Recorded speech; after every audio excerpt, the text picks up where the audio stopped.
The US government will officially run out of money at the end of September. If Congress can't strike a deal by then, the government shuts down at midnight on Tuesday. So what does that mean for Americans? Millions of federal workers won't get their paychecks. National parks and museums will close. But here's the thing. Tens of thousands of federal employees, including airport security staff, air traffic controllers and the military, still have to go to work without pay. Social security payments could be delayed too. We've seen shutdowns before, but this one could hit differently. The White House has asked federal agencies to prepare plans for mass layoffs. We're not talking about temporary furloughs where workers come back once the government reopens. These would be permanent. Bear in mind that about 300,000 federal workers have already been laid off or left their jobs this year. So the stakes are high and the odds don't look good. Congress last agreed a spending bill back in early 2024. Since then, they've just rolled over existing spending. Even that looks unlikely to pass this time. It would end key healthcare subsidies, so Democrats say they won't vote for it. President Trump cancelled a meeting with leading Democrats this week. In 2018, Trump walked away from negotiations in his first term. The result, a 34-day shutdown, the longest in US history. Now the clock is ticking and millions of Americans are about to feel the impact. Hi guys, my name is Mesuba and you're welcome back to my channel. Today guys, we are going to break down a video that claims white males lead all crimes. Now that's a huge statement and we need to slow down, look at the facts and also ask, why is this message being pushed like this? Because when someone throws out claims about crimes and race, there's always a political story hiding underneath. When a white man commits crime, how are they treated? When a white man shoots up school or church, the media calls him mentally ill or a trouble loner. When a black man or a Latino man commits a crime, he is often labeled as hog or gang member. See the difference? Same action, but different label. That's not justice, that is biased. And who makes the laws? Who controls the police? Who controls the prison system? Mostly white men in power. So, if white men are leading in crimes, shouldn't we talking about accountability at the top? Wall Street crimes, political corruption, tax evasion, environmental crime, those are donated by powerful white men, but you don't hear Fox News talk about it. Martin Luther King said that a leader is not a searcher of consensus, they're a molder of consensus. This country needs to shut down and you all need to suffer. I told you to go on a general strike. You know what you said? I have a job, I can't afford to. I have a job, I can't afford to. I can't afford to. That's cool, great. So now you're going to be forced to be uncomfortable. You're going to be forced to lose your job. You were unwilling to be uncomfortable. When you look at the civil rights movement, they were all uncomfortable. Solitary confinement. Look what happened to John Lewis. Kaepernick lost his job. Many people were beaten and mistreated, but not white Americans. Nope. I can't afford to. Oh, I don't want to be uncomfortable. Oh, I have a job. Yeah. That's called white privilege, and that's what you're still hiding behind is your whiny little shit. Me, me, me, me, me. Look what happened in Nepal. They stood up, and they took them out of power. You don't think those people live paycheck to paycheck? You think they're all rich? No. They did what was necessary to stop what was happening to their country. But you're not even willing to be financially uncomfortable. So now you're going to be forced to. Yes, I hope the Democrats find a backbone and don't shut it down. Do I have any faith in them? No, none, zero. But this country needs to go through this. And remember this for the people that chose to be privileged and not to be uncomfortable, how you stood behind it and watched people in concentration camps, women losing their pregnancies, people passing away. You saw people getting their arms dislocated. You saw women and men having their families broke up after 40 or 50 years, good people, and you stood by and goes, well, that really sucks, but I'm not going to stand up for them because I have to worry about myself. They're just a stranger. Cool. Then you remember that when you lose your goddamn job because you choose to sit there and watch other people suffer while you lived off of your crumbs. shut the country down. I hope that the Democrats find a backbone among them and say, we're not going to do this. They do not have the Congress or the Senate or the presidency. Let them shut the whole goddamn thing down. Hearing Democrats say, oh, well, I want these 1, 2, or 3 things in the bill to pass, otherwise we're going to pass it. Fuck off. With all due respect, screw off, you Democrats. You got people in concentration camps. You got people in masked and unmarked cars. You got military in Portland. You have armed National Guard all throughout this country now. You have basically a fascist dictator who's tanking the economy, who's going after his political enemies. But if he agrees to these terms, we're going to sign the bill because we want to be reelected for the midterms. We want to find common ground. No, you're not. Burn it down. If that's what has to happen, then let it happen. Martin Luther King said that a true leader is not a searcher of consensus, they are a molder. Democrats and Republicans are searchers of consensus. They tell people what they want to hear to make them feel good, so you'll give them $10. Screw off. This needs to happen. For 6 months, I pushed a general strike. And the majority of people that didn't want to do it, I can't afford to. I'm not going to do it. It's not going to work. I can't afford to. I have a job. Everybody watching this video has a job, has a family, has car payments, has gas, has electric bills, has to buy food. All of us do. That is white privilege in its purest form. And you're watching. So what the Trump administration is doing right now with this shutdown threat isn't really about a budget. It's about control. And once you understand the psychology behind it, you can see exactly how they're trying to play the American people. Now, normally, right, when the government shuts down, workers are furloughed. They take a pause and then they come back once the shutdown ends. But this time, Trump's team is saying, no, no, no. Permanent firings. That's not a plan to save money. That's intimidation. It's a fear tactic because when people are scared of losing their jobs, they're less likely to speak up. They're less likely to push back. They're less likely to resist. That's how you control the workforce without passing a single law. Now pay attention to this part.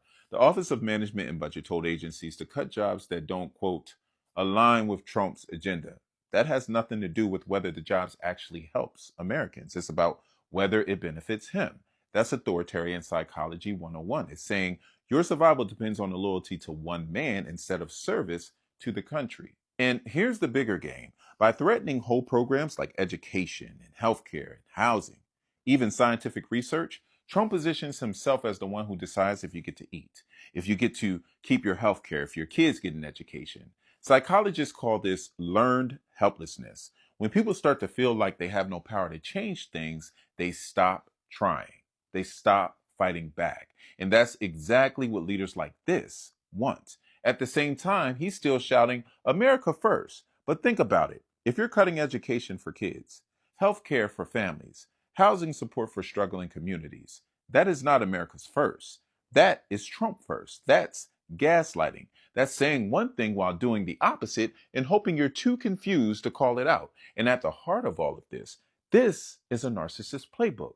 Create a crisis, break the system, scare the people, and claim you're the only one who can fix it. It's chaos by design. And the cost doesn't fall on him or his billionaire friends. It falls on you, your job, your family, and your future. So here's the real lesson.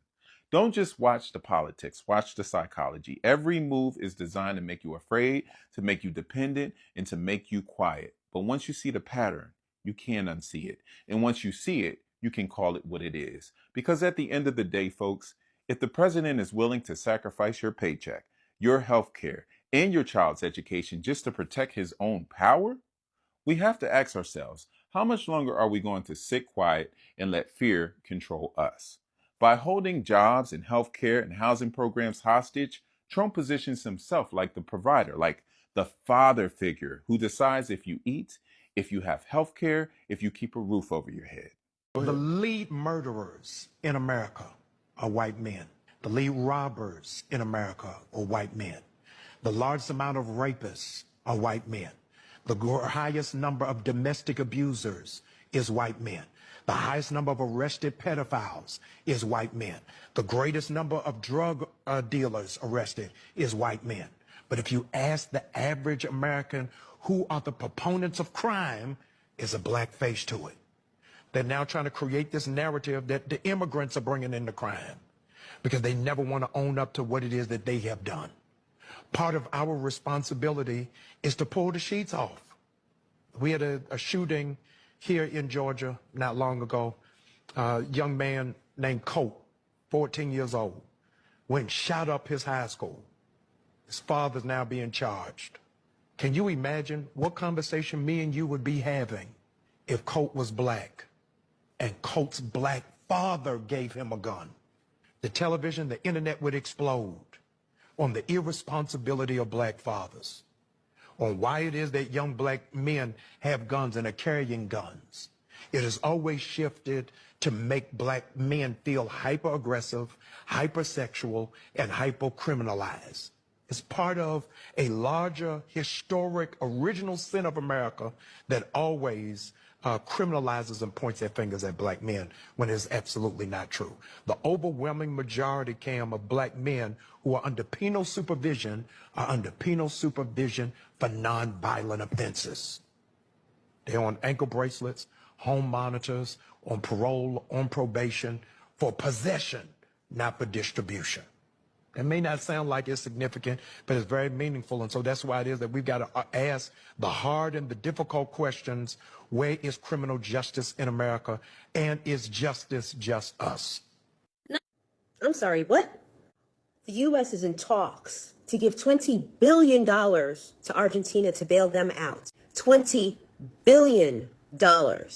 Yet here we are, we can't even keep the government open. They can't get their shit together enough to avoid a government shutdown. Our job market is in the toilet. Our farmers are losing. Groceries are now higher, not lower, higher. Our electric bill is now outpacing all of our other utility bills put together. You've taken food out of the mouths of children in America. You're constantly screaming from the rooftops, America first. So why are we sending $20 billion to Argentina to bail them out when we can't even wipe our own ass? Where are you getting this $20 billion to send to Argentina? Is it coming out of your pocket? Because we don't have that. We had this whole ridiculous department to weed out waste and fraud. Yet all we've done since you came into office is spend money unnecessarily. A ballroom, a whole new front lawn, outfitting a new plane. Seems like all we seem to be doing is lining the pockets of already rich people. He's making all the adjustments to the White House so he could leave? Wrong. This is so he could stay indefinitely. People don't invest money in remodels unless they plan on enjoying it. But I digress. Going back. So is it really America first? Or is it him first? Then his rich friends. And where's the American people on that scale? Nowhere to be found. Just like the 1,200 immigrants he disappeared. Real quick, I thought we had already decided that we were going to shut the government down, okay? I'm not sure what is happening, but I'm telling you right now, it needs to be shut down. Let me tell you something. Democrats, many of you all don't know how to deal with bullies and mean girls. That is abundantly clear. You do not deal with a bully by handing them your candy, okay? You do not deal with mean girls by being nice to them. Do you understand that these people are not playing by the same handbook that you are playing with? But you want to stand tall on your morals. And listen to me. This is not a principle-based thing anymore. You got to get in the mud with these people, and that is the problem. You are thinking that by appeasing them that you are helping us when you are in fact hurting us. These budget cuts will gut the most needed aid in the country, okay? Do you understand that? Okay, elderly, people with disabilities, children. Do you not care about children? I thought it was from the womb to the tomb. I guess it's not. You all really don't care. And let me tell you something. If you think for one moment that we're going to blame the Democrats for the shutdown, honey, the government has already been shut down. The government was shut down the day that that man was elected. You all knew that this was coming. So spare me talking about, oh, we don't want a government shutdown to affect something. Shut it down. Okay, that is the problem. You all are scared and they are not. And you're not realizing that. Get with the program. So we're just days away from a government shutdown, and Dookie Booty want to be petty, and he don't want to meet with the Democrats. After reviewing the details of the unserious and ridiculous demands being made by the minority radical left Democrats in return for their votes to keep our thriving country open, I have decided that no meeting with their congressional leaders could possibly be productive. They are threatening to shut down the government of the United States unless they can have over $1 trillion in new spending to continue free health care for illegal aliens, a monumental cost, force taxpayers to fund transgender surgery for minors, have dead people on Medicaid rolls, allow illegal alien criminals to steal billions of dollars in American taxpayer benefits, try to force our country again to open our borders to criminals and to the world, allow men to play in women's sports, and essentially create transgender operations for everybody. These radical left views and policies is what allowed me to win the presidential election, including in all swing states and the popular vote in a historic landslide. There are consequences to losing elections, but based on their letter to me, the Democrats haven't figured that out yet. They are trying to eliminate the popular $50 billion rural and vulnerable hospital fund, which was passed with only Republican votes and proudly signed into law by me. The Democrats in the Congress seem to have totally lost their way. They obviously have no idea what it means to put America first or to make America great again. All congressional Democrats want to do is enact radical left policies that nobody voted for. High taxes, open borders, no consequences for violent criminals, men and women's sports, taxpayer-funded transgender surgery, and much more. Few people voted for what they represent, which would lead to the destruction of America. Instead, people voted for common sense, and that's what the Republicans and your president, Donald J. Trump, stand for. I look forward to meeting with them if they get serious about our future and our nation. We must keep our government open and legislate like true patriots rather than hold American citizens hostage, knowing that they want our now thriving country closed. I'll be happy to meet with them if they agree to the principles in this letter. They must do their job. Otherwise, it'll be a long and brutal slog through the radicalized quicksand. To the leaders of the Democrat Party, the ball is in your court. When you become realistic about the things that our country stands for. Do the right thing. Donald J. Trump, President of the United States of America.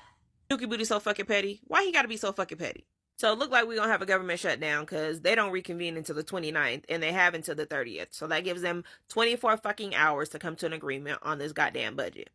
But if we do go into a government shutdown, just know that Social Security ain't gonna be touched, VA benefits aren't gonna be touched, and they're still gonna be operating the military as normal.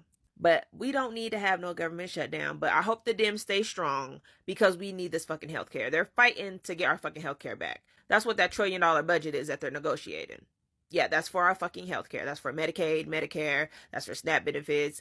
That's so that they can extend these subsidies that they're trying to get rid of. So hopefully Dookie Booty stop being an ass and actually meet with them. Hopefully something happens so we don't gotta go through no government shutdown. I don't know exactly what's gonna happen if we do go through a government shutdown. It seemed like some unnecessary bullshit. But Dems, y'all better stand y'all ground and try to fight for our fucking healthcare because we need that shit. More white men took their weapons when they shouldn't have had them, probably because they have labeled PTSD. And I don't even care. I know one of them had a Trump ban sign on their fence line, and it just doesn't matter. Because until we all address the situation with white men acquiring weapons and then using them to unalive people, we're never going to get anywhere. If mass unalivings were predominantly, like 95% done by black men, you guys would be talking about black men.